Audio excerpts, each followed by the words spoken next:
The first thing I remember is pain. Not the sharp, immediate kind that makes you scream. No, this was different. This was the deep, bone-weary ache of a body that had been broken and somehow pieced itself back together.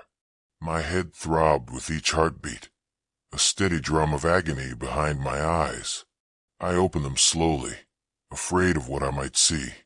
Wooden beams crossed above me, old and weathered. Sunlight streamed through a small window, dancing with dust motes in the air.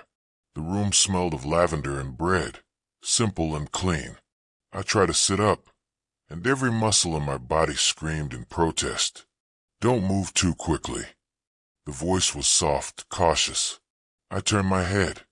Even that small movement sent lightning through my skull, and saw her for the first time. She stood in the doorway, a woman with dark hair pulled back in a simple braid, wearing a faded blue dress that had been mended more times than I could count. Her hands were clasped in front of her, uncertain, as if she wasn't sure whether to come closer or run. But her eyes were warm, the color of honey and sunlight. "Who are you?" I asked, and my voice came out rough and used. "My name is Valentina," she said, taking a tentative step into the room. "I found you 3 weeks ago, collapsed on the road near my home. You were in very bad shape." 3 weeks. The words echoed in my mind, but they meant nothing. I searched my memory for context, for anything that came before this moment. There was nothing, just emptiness where my life should have been. "What's my name?" I asked, and I heard the desperation in my own voice. Her face softened with something that looked like pity. "I don't know. You had no identification. Nothing but the clothes on your back. They were expensive once, I think, but torn and covered in." She paused. "In blood. Your blood." I looked down at myself.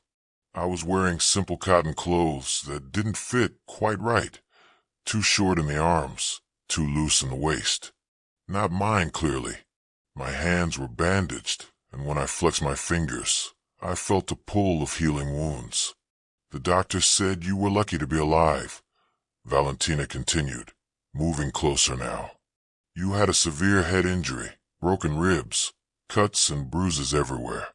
He couldn't believe you survived whatever happened to you." "What happened to me?" I asked. I was hoping you could tell me. I closed my eyes and searched the darkness behind them. Nothing. No faces, no places, no memories. It was like trying to see through fog. The harder I concentrated, the more elusive everything became. "I can't remember anything," I whispered. "The doctor said that might happen. Trauma, he called it. He said the memories might come back, or they might not." She sat down on the edge of the bed, keeping a respectful distance. "I've been calling you Mateo. I hope that's all right. You needed a name, and it seemed to fit." Mateo. I rolled the name around in my mind, testing it. It felt foreign and familiar all at once, like a coat that almost fit. "Mateo," I repeated. "All right. And where am I?" "My home. It's not much. Just a small cottage outside the village of San Michel. It's about 3 hours north of the city." She gestured around the modest room. "I'm sorry it's not more comfortable. I did what I could." I looked at her then, really looked at her. The simple dress, the worn furniture, the way she apologized for saving my life. This woman had taken in a stranger, nursed him for 3 weeks, and she was apologizing. "Thank you," I said, and I meant it with every fiber of my being. "You didn't have to help me." A small smile touched her lips. "Of course I did. What else would I do? Leave you to die on the road? Some people would. Then some people are fools." Over the next few days, I learned to move again. My body remembered what my mind couldn't. How to walk, how to dress myself, how to eat without assistance.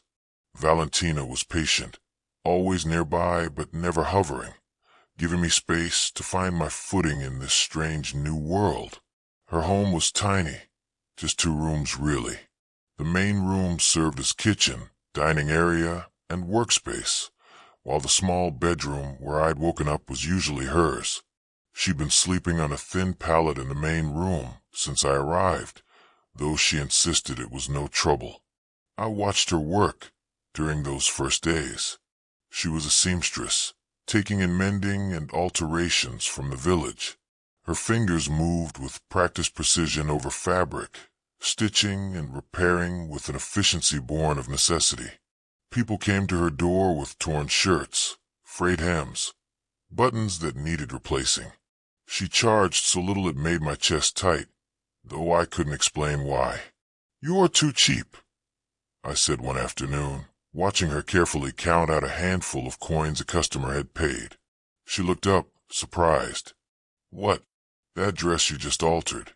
You spent 4 hours on it, and she paid you barely enough for a loaf of bread and some cheese." Valentina shrugged, tucking the coins into a small jar on the shelf. "It's what people can afford. Times are hard for everyone.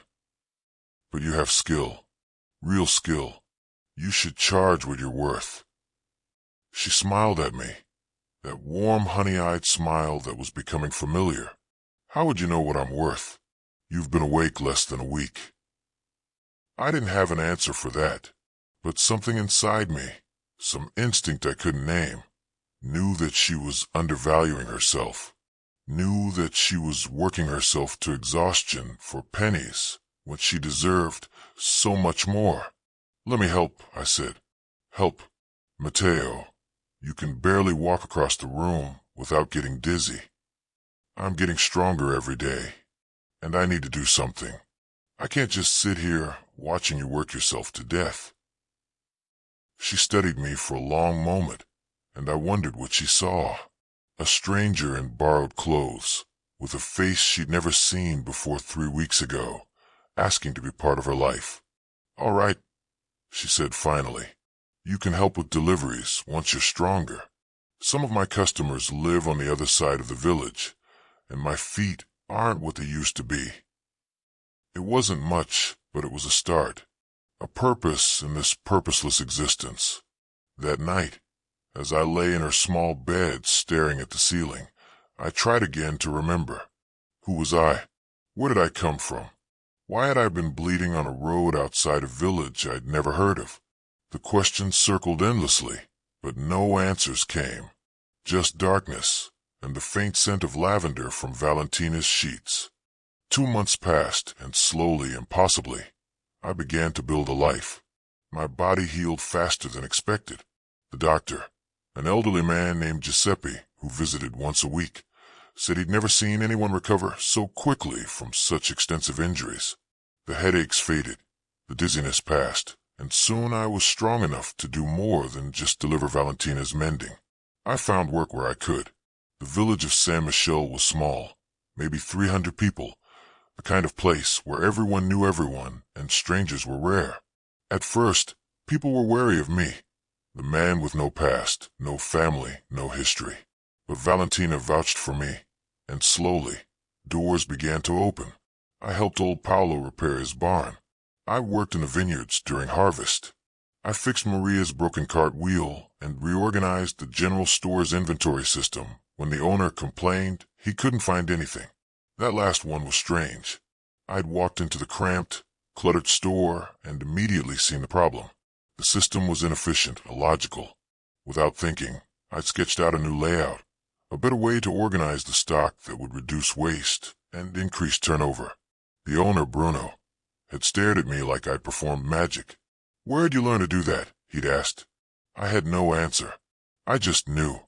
The same way I knew that Valentina was undercharging, the same way I knew that old Paolo was getting cheated by the lumber supplier in the next town, the same way I could look at any situation and see the most efficient solution. It should have bothered me more, these flashes of knowledge without context. But I was too busy living to worry about what I couldn't remember. And I was living, really living, maybe for the first time, though I had no past to compare it to. Valentina and I fell into a rhythm. I'd wake early and start the fire while she prepared breakfast. We'd eat together, talking about the day ahead, who needed help, what work she had lined up, what needed doing around the cottage. Then we'd go our separate ways, me to whatever job I'd found, her to her sewing. But the evenings were ours. We'd sit together after dinner, sometimes in comfortable silence, sometimes talking for hours. She told me about growing up in San Michel, about her father who'd been a carpenter before his hands grew too stiff with age, about her mother who died when Valentina was 16, leaving her alone in the world. "I thought about leaving once," she said one night, her hands busy with mending even as we talked, "going to the city, finding something better. But this is home. These people are my family. Where else would I go?" I wanted to tell her that she deserved more than this, more than scraping by in a tiny cottage, more than wearing dresses she'd mended 100 times. But I had no right. I was living off her charity, sleeping in her bed while she made do with the thin pallet on the floor. "You should take your bed back," I said instead. "I can sleep out here." "Don't be ridiculous. You're still recovering." "It's been 2 months, Valentina. I'm fine." She looked up from her sewing, and something in her expression made my breath catch. "I like knowing you're comfortable. Let me have that at least." There was something in her voice, something I was afraid to examine too closely, because I felt it too, this pull, this connection that had nothing to do with gratitude or obligation. I was falling in love with her. It was foolish, dangerous even. I had no past to offer her, no future I could promise. For all I knew, I had a wife somewhere, children, a life I couldn't remember. But when I was with Valentina, none of that seemed to matter. She made me laugh with her dry observations about the village gossips. She made me think with her questions about the world beyond San Michel. She made me want to be better, to deserve the second chance she'd given me. One evening, about 3 months after I'd woken in her home, I found her crying quietly in the kitchen. "What's wrong?" I asked, moving to her side. She quickly wiped her eyes. "Nothing. I'm being foolish." "Valentina," she sighed, gesturing to a letter on the table. "The landlord raised my rent. Again. I don't know how I'm going to manage it. I'm already working every hour I can, but it's never quite enough." I picked up the letter, read the amount, and felt something cold settle in my stomach. The landlord, a man named Cesare who lived in the next town, was bleeding her dry. The rent he was charging for this tiny cottage was highway robbery. "How much do you have saved?" I asked. "Matteo, how much?" She told me. It wasn't enough. Not even close. That night, I couldn't sleep. I lay on my pallet in the main room. I had finally convinced her to take her bed back, and stared at the ceiling, thinking. By morning, I had a plan. "I'm going to help you start a real business," I announced over breakfast. Valentina blinked at me. "What? You're an incredible seamstress, but you're selling yourself short. What if instead of just mending, you started making custom pieces? Dresses, shirts, quality work for quality prices." "Matteo, no one in San Michel can afford." "Not in San Michel. In the city. There are wealthy people there who pay good money for custom clothing. We market you as an artisan, someone who does bespoke work." She stared at me like I'd grown a second head. "How would you even know how to do that?" I didn't, but somehow I did. The plan was clear in my mind. How to price her work, how to find customers, how to build a reputation. It was like reading a book I'd memorized but couldn't remember reading. "Trust me," I said. She searched my face, and whatever she saw there must have convinced her. "All right, but if this fails?" "It won't." And it didn't. Within 6 weeks, Valentina had her first commission from a merchant's wife in the city. Then another. Then 3 more. Word spread about the talented seamstress in San Michel, and suddenly she had more work than she could handle. I managed the business side, the orders, the pricing, the deliveries. She focused on what she did best, creating beautiful things with her hands. The money started coming in. Real money, more than Valentina had ever seen. She paid her rent early and started saving. She bought fabric and colors she actually liked instead of whatever was cheapest. She even bought herself a new dress, the first she hadn't made herself in years. "I can't believe this is real," she said one evening, looking at the stack of orders on the table.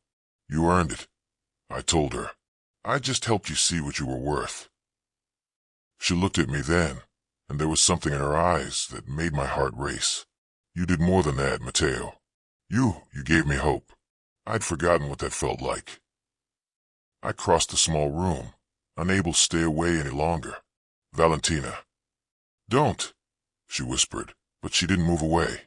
"Don't say anything, because I think I'm falling in love with you, and I know I shouldn't. You don't remember your past. You could have a whole other life out there somewhere." "I don't care about that life," I said, and I meant it. "This is my life. Here with you. Nothing before this matters." "Everything before this matters," she said softly. "That's the problem." But when I reached for her hand, she didn't pull away, and when I leaned in slowly, giving her every chance to stop me, she met me halfway.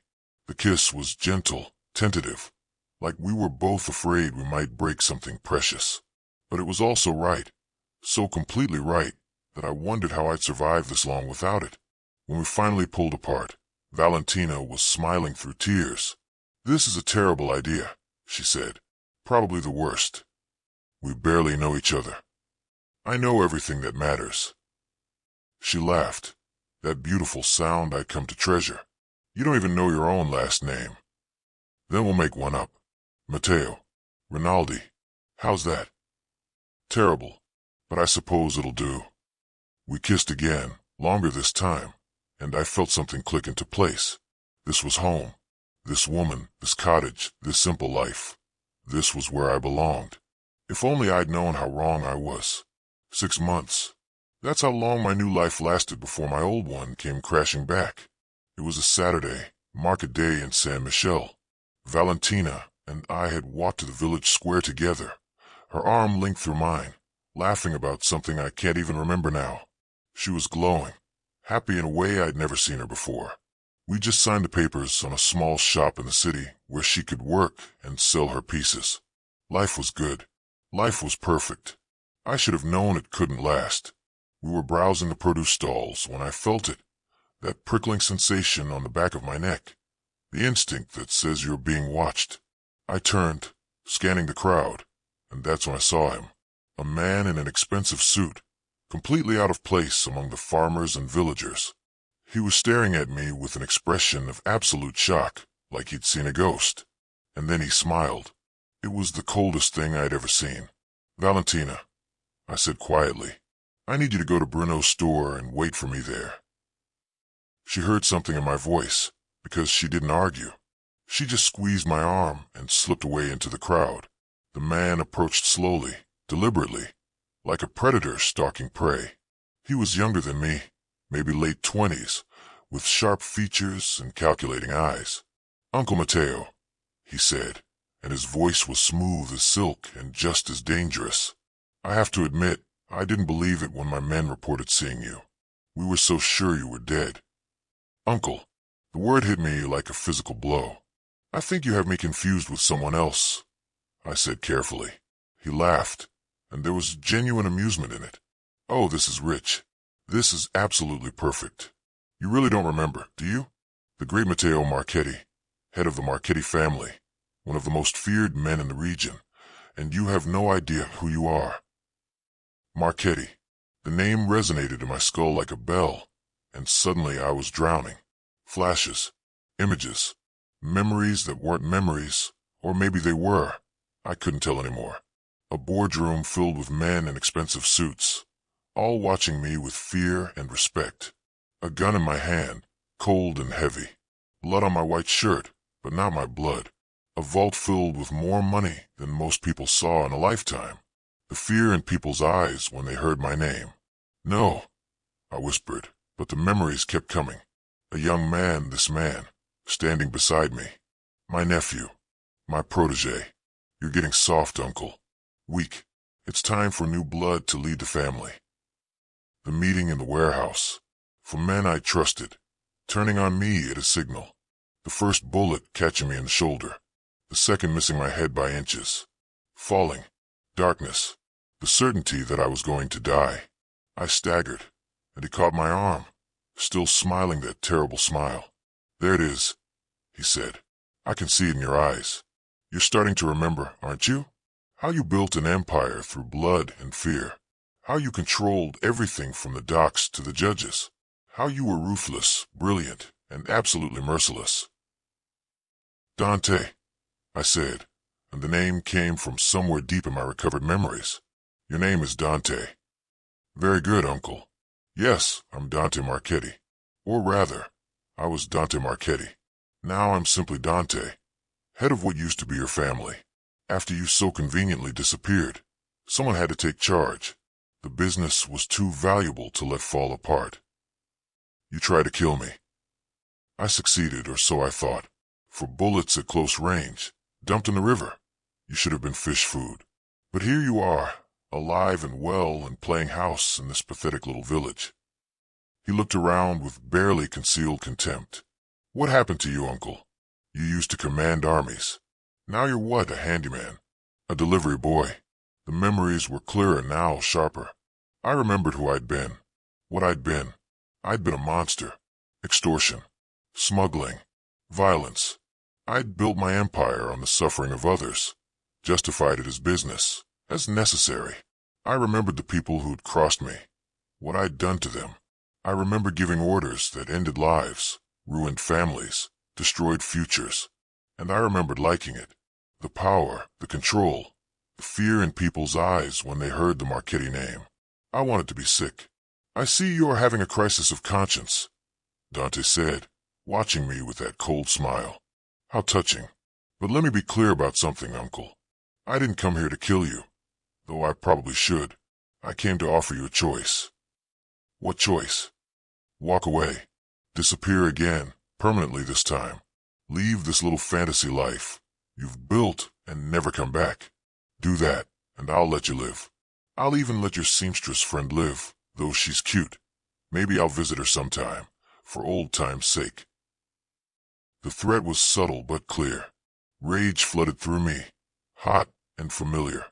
This was the Mateo I used to be, the one who didn't tolerate threats against what was his. But Valentina wasn't mine.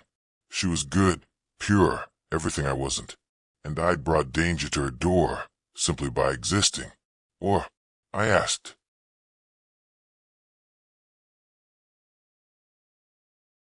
Or you try to reclaim what you think is yours, in which case I'll be forced to protect my interests. And I've learned from you, Uncle. I'm every bit as ruthless as you were, maybe more so. Anyone connected to you becomes a target. That sweet girl who's been nursing you, she'd be the first casualty. He stepped back, adjusting his suit jacket. You have 24 hours to decide. After that, if you're still in San Michel, I'll assume you've chosen war. And wars have casualties, Uncle. Innocent casualties. He walked away, leaving me standing in the middle of the market square, my entire world crumbling around me. I found Valentina at Bruno's store, trying to look calm, but I could see the worry in her eyes. "Who was that?" she asked. I wanted to lie. I wanted to tell her it was nothing, a case of mistaken identity. But I couldn't. She deserved better than lies. "We need to talk," I said, "and you're not going to like what I have to say." Back at the cottage, I told her everything. Every recovered memory, every terrible truth about who I'd been. I watched her face as I spoke, watched the color drain from her cheeks, watched the horror grow in her eyes. When I finished, the silence was deafening. "Say something," I whispered. "You killed people," she said, and her voice was hollow. "You hurt people. You destroyed lives." "Yes, and you don't even know if you're sorry. You just can't remember caring one way or another."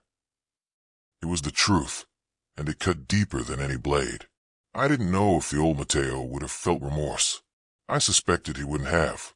"I'm not that man anymore," I said desperately. "I'm not Valentina. That man died in that river. I'm different now." "Are you?" She looked at me, and there were tears streaming down her face. "Or did you just forget who you were?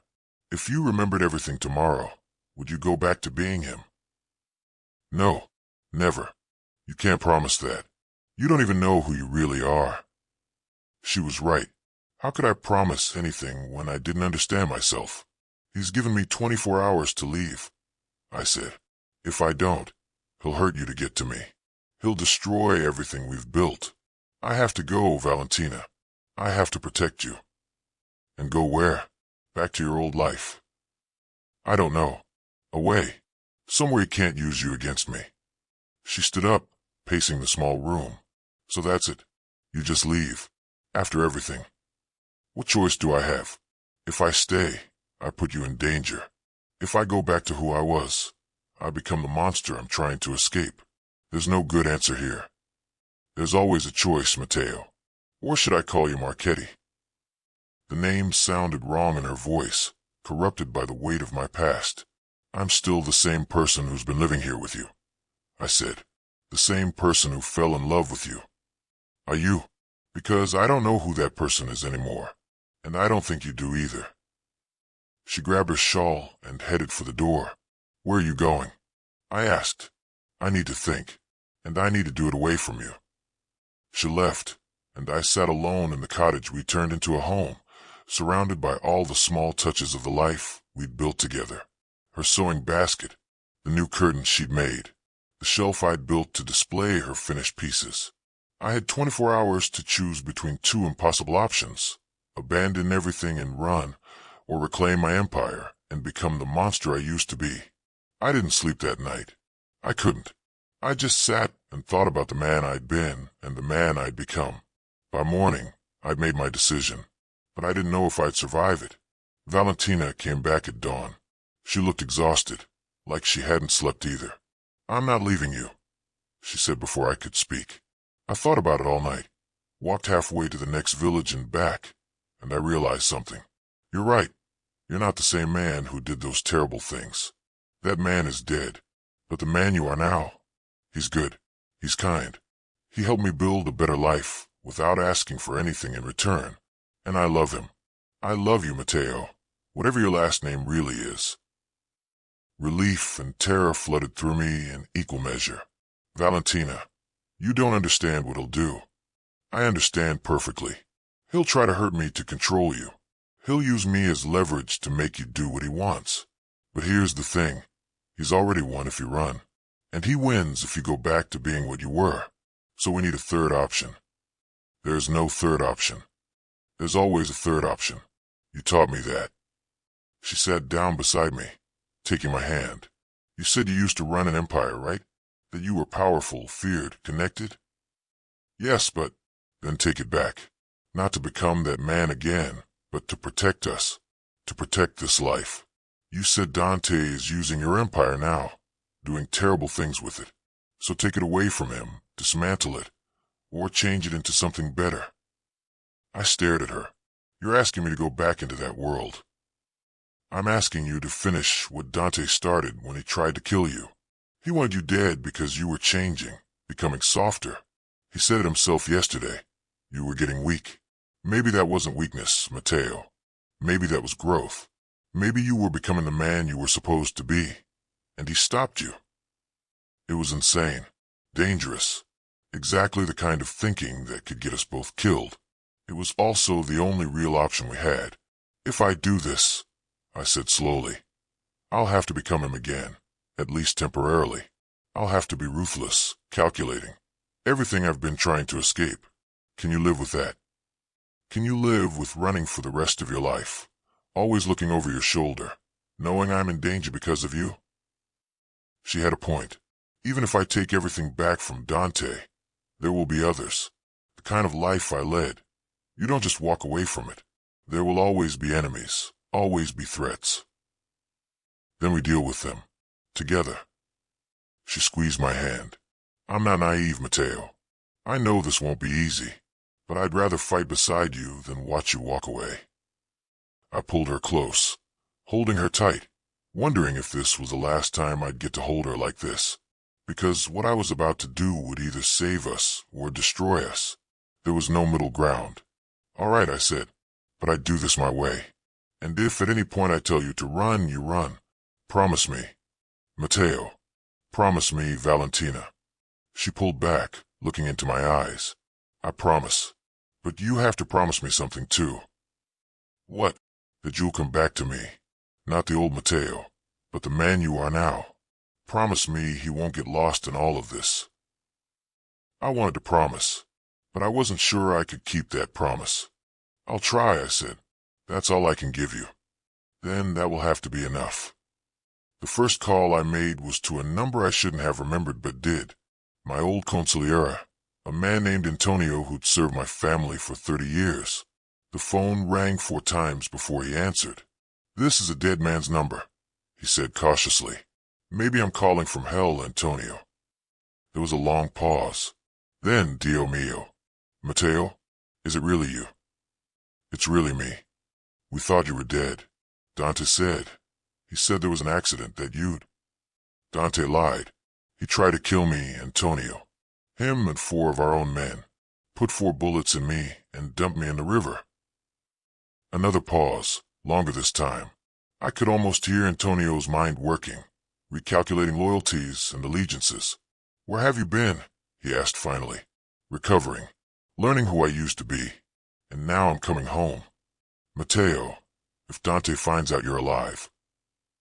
He already knows. We talked yesterday. He gave me an ultimatum, disappear or die. I'm choosing option 3, which is take back everything he stole from me. Antonio laughed, and I heard relief in it. Now that's the Mateo Marchetti I remember. What do you need? Loyalty, information, and about 50 men who remember who really built this empire. You'll have them. When? Tonight. The warehouse on Via Colombo. The one we used for the shipping operations. Midnight. Consider it done. And Mateo, it's good to have you back. Was it? I wasn't sure. But there was no turning back now. The rest of the day was spent planning. I remembered things I wished I'd forgotten. Locations of safe houses, names of allies and enemies, the intricate web of power and influence I'd spent decades building. It all came back like muscle memory, instinctive and terrible. Valentina watched me change, watched the easygoing man she knew transform into someone harder, colder, more calculating. I caught her looking at me once with something that might have been fear, and it broke my heart. Second thoughts. I asked. 1,000 of them, she admitted. But I meant what I said this morning. I'm with you. Then I need you to do something for me. Pack a bag, just essentials. I'm sending you to stay with Antonio's wife in the city. She's a good woman, and the safest place you can be while I handle Dante. I'm not leaving you. Valentina. No, you promised I could be part of this. That means I stay. Being part of it means trusting me to keep you safe. Please, I can't do what needs to be done if I'm worried about you. She wanted to argue. I could see it in her eyes, but she also understood the logic. Fine, she said finally, but you call me. Every day, and if you don't come back in one piece, I'm coming after you myself. Deal. That night, I kissed her goodbye outside Antonio's house in the city. It was supposed to be quick, practical, but it turned into something desperate, like we both knew this might be the last time. I love you, she whispered against my lips. I love you too, and I'm coming back. I promise. I left her there, safe behind locked doors and trusted guards, and went to face my past. The warehouse was exactly as I remembered it, a vast concrete space that echoed with every footstep. When I arrived, there were already about 30 men waiting, all watching me with expressions ranging from shock to hope to calculation. Antonio stepped forward first, and I saw the emotion in his weathered face. It really is you. In the flesh, more or less. He embraced me, the kind of embrace that said more than words could. We thought we'd lost you, Capo. Things haven't been the same since Dante took over. Tell me. Over the next hour, Antonio and the others filled me in. Dante had been running the organization like his personal bank account, taking unnecessary risks, alienating allies, and ruling through fear rather than respect. Several of the old guard had been forced out or worse. The empire I'd built, as terrible as it was, had at least its rules, boundaries. Dante had none. He's made us into common thugs. one of the older men said bitterly. We used to have honor, at least. Now we're just criminals. It was almost funny. What did he think we were before? But I understood his point. There was a difference between organized crime with a code and pure chaos. So what's the plan, Capo? Antonio asked. I looked around at the faces watching me. These men had followed me once, had built an empire with me through blood and brutality. Now they were asking me to lead them again. The old Mateo would have had a plan already. Surgical, ruthless, efficient. Remove Dante. Reclaim power. Eliminate anyone who stood in the way. Simple. But I wasn't the old Mateo anymore. Or maybe I was both versions now. The monster and the man, struggling for dominance. We take back what's ours, I said, but we do it smart. Dante's expecting me to come at him directly, with violence. That's what the old me would have done. So we do the opposite. We take apart his support structure piece by piece until he's standing alone. His suppliers, his political connections, his muscle. We turn them all back to our side or neutralize them. By the time we face him, he'll have nothing left. That could take weeks, someone said. It'll take 3 days, I replied, because Dante's weakness is his arrogance. He doesn't believe anyone can touch him. We use that. Antonio, I need you to reach out to the Rossi family. Tell them the real Marchetti is back, and we're offering better terms than Dante's been giving them. The Rossis hate us, Antonio said. They hate Dante. He's been squeezing them for twice what I used to charge. Offer them the old rate, plus a bonus for their loyalty, and they'll flip. Antonio nodded slowly, understanding dawning. And once the Rossis flip, the others will see which way the wind is blowing. Exactly. We don't need to fight everyone. We just need to show them that backing Dante is a losing bet. We spent the next several hours planning. I divided the men into teams, each with specific targets. Some would approach our old allies, others would secure key locations, and a select few would handle the more delicate matter of the politicians and judges who'd been on our payroll. It felt disturbingly natural, like putting on an old coat.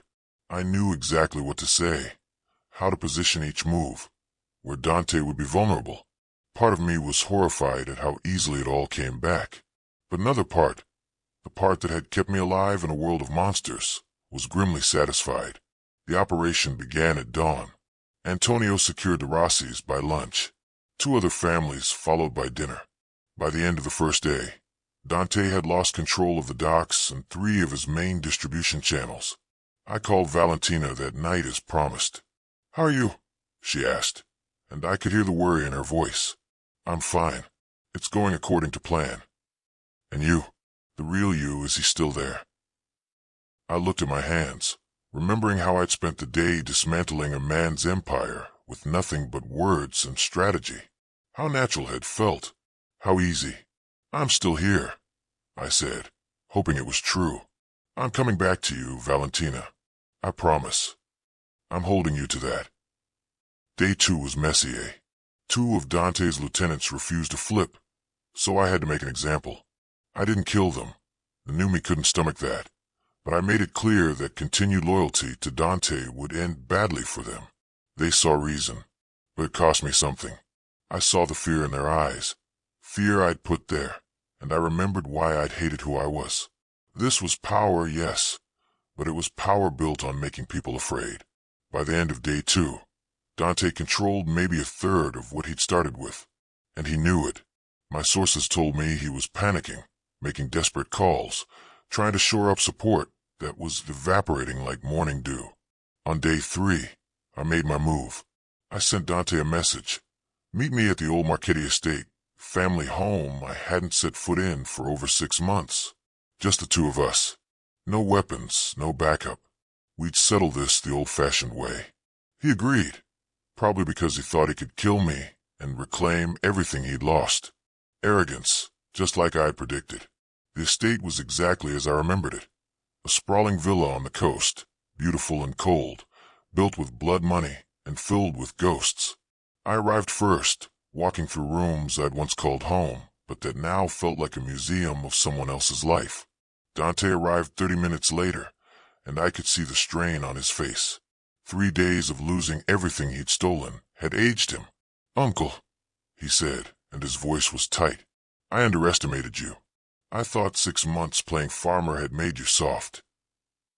You made a mistake, Dante. You assumed losing my memory meant losing my instincts. So what now? You kill me? Take back your throne? Pretend the last 6 months never happened?" I'd thought about this moment constantly for 3 days. What did I want? Revenge? Justice? To simply survive? "No," I said. "I'm not killing you. And I'm not taking back my throne." He blinked, confused. "What? You're going to disappear, Dante. I'm giving you the same choice you gave me. Leave and never come back. I'm keeping the organization, but not to run it, to dismantle it." "Dismantle it? Are you insane?" "Probably. But I've spent 6 months living a different life, being a different person. And I realized something. This empire, this power, it's poison. It corrupted me, and it corrupted you. I'm ending it. You can't just end something like this. There are hundreds of people depending on this organization, millions of dollars in play. Then they'll have to find honest work. I'm done being a monster, Dante, and I'm not letting you be one either." He laughed, but there was hysteria in it. "You think you can just walk away? That the other families will let you? That the politicians whose campaigns we've funded will just let their golden goose disappear?" "I think I have enough leverage and enough loyalty to do exactly that. And anyone who has a problem with it can take it up with Antonio and the 50 men who remember why they followed me in the first place." Dante stared at me for a long moment. "You really have gone soft." "Maybe. Or maybe I finally grew a conscience. Call it whatever you want. You have 24 hours to disappear, just like you gave me. After that, I release evidence of everything you've done, the murders, the corruption, all of it, to the authorities. You'll spend the rest of your life in prison." "You're bluffing. Try me." He saw something in my eyes that convinced him. The old Mateo would have killed him without a second thought, but the new Mateo was offering mercy, even to someone who tried to murder him. "Fine," he spat. "You win, Uncle. I hope you enjoy your little fantasy life while it lasts. But mark my words, someone will come for you eventually. You can't escape what you are." "Maybe not, but I can try." He left, and I stood alone in the empty villa, surrounded by everything I was about to give up. The next 3 weeks were a blur. True to my word, I began systematically dismantling the Marchetti organization. Legitimate businesses were sold off or transferred to the workers. Illegal operations were shut down or turned over to the authorities, with evidence carefully scrubbed of anything that would implicate the innocent. It wasn't clean. Some people got hurt in the transition. Some money was lost. Some former associates tried to fight back or take advantage of the chaos. But Antonio and the old guard backed me completely. They understood what I was trying to do, and surprisingly, many of them supported it. They were tired too, tired of the violence and the fear and the constant looking over their shoulders. "We're getting too old for this anyway," Antonio said one night over dinner. "Maybe it's time we all found honest work." "You really believe that?" He shrugged. "I believe you're trying to do the right thing. That's more than most of us can say. So yeah, I'll follow you one more time, Capo, even if it's into retirement." By the end of the month, the Marchetti Empire existed only in memory. I kept enough money to make sure Valentina and I would be comfortable, but not wealthy. The rest went to various charities and causes, trying to balance even a fraction of the harm I'd caused. It wasn't enough. It would never be enough. But it was something. Finally, when it was done, when the last business was dissolved and the last political connection severed, I went back to San Michele. Valentina was waiting at the cottage. She'd returned a week earlier, unable to stay away any longer despite my protests. When I walked through the door, she ran to me, and I held her like I'd never let go. "It's done," I said. "It's all done. And you, did you come back to me?" I pulled back so I could look at her. I don't know if I'm the same man who left. I had to be him again, Valentina. The old Mateo. I had to think like him, act like him, and some of it felt right, natural. That scares me. But you chose to come back. You chose to dismantle everything instead of reclaiming it. That's not the old Mateo. That's you. What if the lines get blurred? What if I can't tell where he ends and I begin? She took my face in her hands. Then I'll remind you. Every single day. I'll remind you of who you chose to be. We stayed in San Michel. I kept working odd jobs, helping around the village. Valentina's business continued to grow. We got married in a small village church, with half of San Michel in attendance and Antonio as my best man. But the past never fully lets go. 2 years later, I woke up to Valentina shaking my shoulder gently. Mateo, there's someone at the door. I was instantly alert, old instincts kicking in. Stay here. It was Antonio, looking older and more tired than I remembered. Behind him stood a young woman, maybe 19, with scared eyes and a fresh bruise on her face. I'm sorry to come to you, Antonio said, but we have a problem. The girl's name was Sophia, and her story was painfully familiar. A local businessman had been exploiting young women from the village, using intimidation and violence to keep them silent. Sophia had tried to go to the police, but the businessman had connections.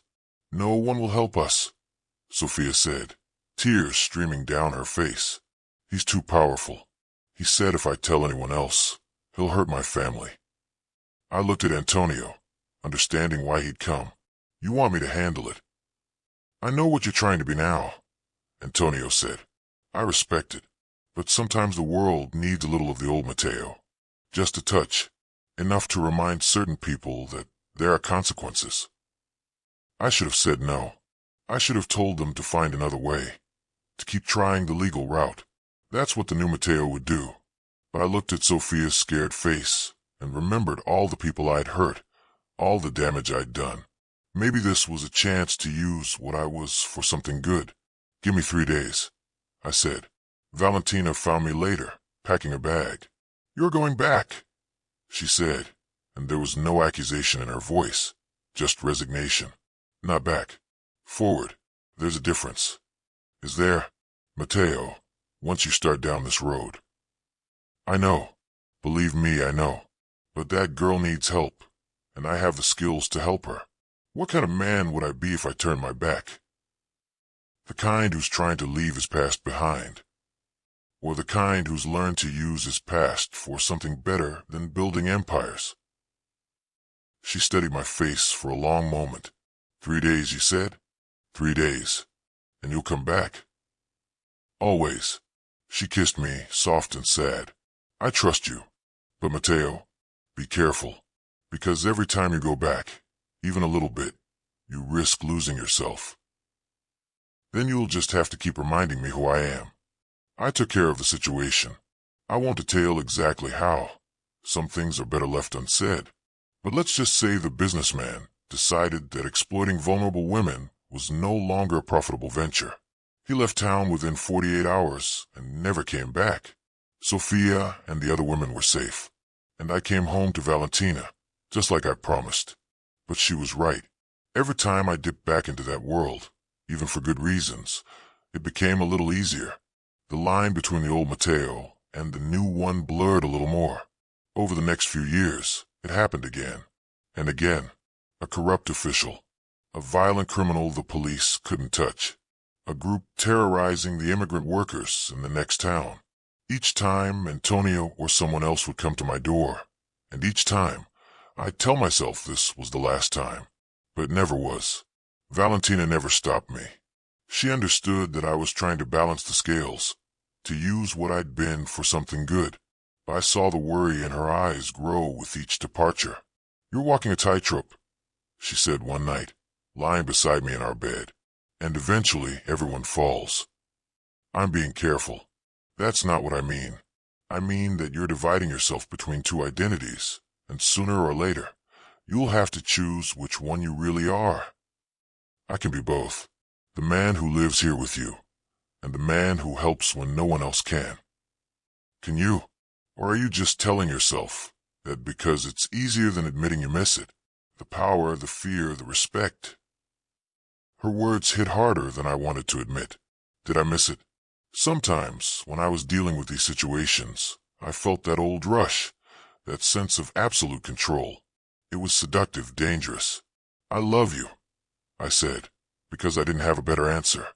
And I love this life. That's what matters. I love you too. But I also know you, Mateo. All of you. The man you were and the man you're trying to be. And I'm afraid that trying to be both will destroy you. She was probably right, but I didn't know how to stop. 5 years after waking up in Valentina's cottage with no memory of my past, I stood in front of the mirror and barely recognized myself. I was older, the gray in my hair more pronounced, the lines around my eyes deeper. But it was my eyes themselves that troubled me. They looked harder than they used to, more calculating.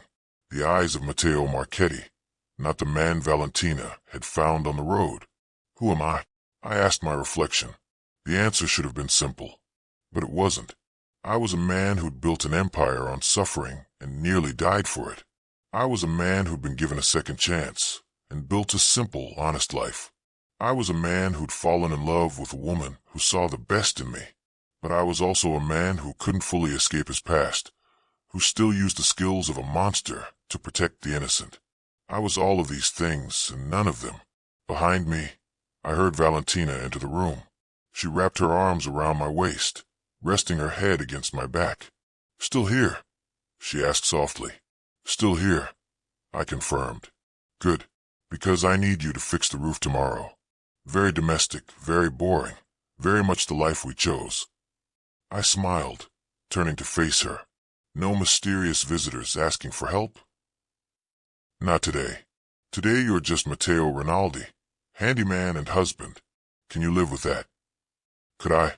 It was the question I asked myself every day. The question I might spend the rest of my life answering. Yes, I said, pulling her close. I can live with that. And I meant it. Or at least, I wanted to mean it. Because the truth was, I'd never fully be free of Matteo Marchetti. He was part of me, woven into my DNA, lurking in the shadows of my mind. The best I could hope for was to keep him contained, to use him only when absolutely necessary, to never let him take full control again. It was exhausting, this constant vigilance, but it was also my penance. I'd been a monster once. Now I was trying to be a man, and somewhere in between those two extremes, I found something worth fighting for. A simple life with a woman who loved me despite knowing every terrible thing I'd done. That night, as Valentina slept beside me, I thought about the choice Dante had given me all those years ago. Disappear or die. I'd chosen a third option, to live in the space between, to be neither the man I was nor completely free of him, to carry my past like a weight I could never put down, but also like a tool I could use when needed. It wasn't perfect. It wasn't even good, really, but it was mine, and as I listened to Valentina's soft breathing, felt the warmth of her beside me, I realized that maybe that was enough. Maybe redemption wasn't about becoming a completely different person. Maybe it was about accepting all of who you were, the good and the bad, and choosing, every single day, to be better. The memory loss had given me a gift, the chance to see myself from outside, to understand what I'd been without the justifications and rationalizations. I could never unknow that now. I could never go back to being the man who convinced himself that his cruelty was necessary, that his violence was justified, but I also couldn't pretend I wasn't still capable of it. So I walked the tightrope Valentina had warned me about, balancing between two versions of myself, trying not to fall. Some days were easier than others. Some days I was just a handyman in San Michele, fixing roofs and helping neighbors. Other days I was Matteo Marchetti, and someone needed reminding that monsters still existed. I'd learned to live with the contradiction, learned to hold the darkness at bay while keeping it close enough to use when needed, learned that redemption wasn't a destination but a journey, one I'd be on for the rest of my life. And through it all, Valentina stayed beside me. My anchor, my conscience, my home. She never asked me to be perfect. She only asked me to try. And I did. Every day I tried. Sometimes I succeeded. Sometimes I failed. But I always came home to her. In the end, maybe that was the best any of us could do. To find someone who loved us enough to keep reminding us of who we wanted to be. and to love them enough to keep trying to become that person. My name is Mateo. I was once a monster who built an empire on suffering. Then I forgot who I was and learned to be something better. Now I'm somewhere in between, trying to find balance, trying to be worthy of a second chance I never deserved but was given anyway. I don't know if I'll ever fully escape my past. I don't know if the man I'm trying to be will win out over the man I used to be. But I know this. As long as Valentina is beside me, as long as I have a reason to keep trying, I'll never stop fighting to be better than I was. And maybe, in the end, that's enough. Maybe that has to be enough. Because this is my story. The story of a man who died and was reborn, who lost everything and found something better, who discovered that the hardest person to forgive is yourself. This is the story of how I learned to live in the space between who I was and who I wanted to be. And it's not over yet. And that's where Mateo's journey brings us today. A man caught between two worlds, trying every day to be worthy of the second chance he never thought he'd get. We all carry pieces of our past, don't we? The question is, what do we choose to do with them? If this story moved you, hit that like button and let me know in the comments. Could Mateo ever truly escape his past? Or is he destined to walk that tightrope forever? Subscribe and turn on notifications, because next story, I have another incredible story that will keep you on the edge of your seat. Trust me, you don't want to miss it. Share this with someone who loves deep, emotional storytelling. And remember, redemption isn't a destination. It's a choice we make every single day. Until next time, keep listening, keep dreaming, and never stop believing in second chances.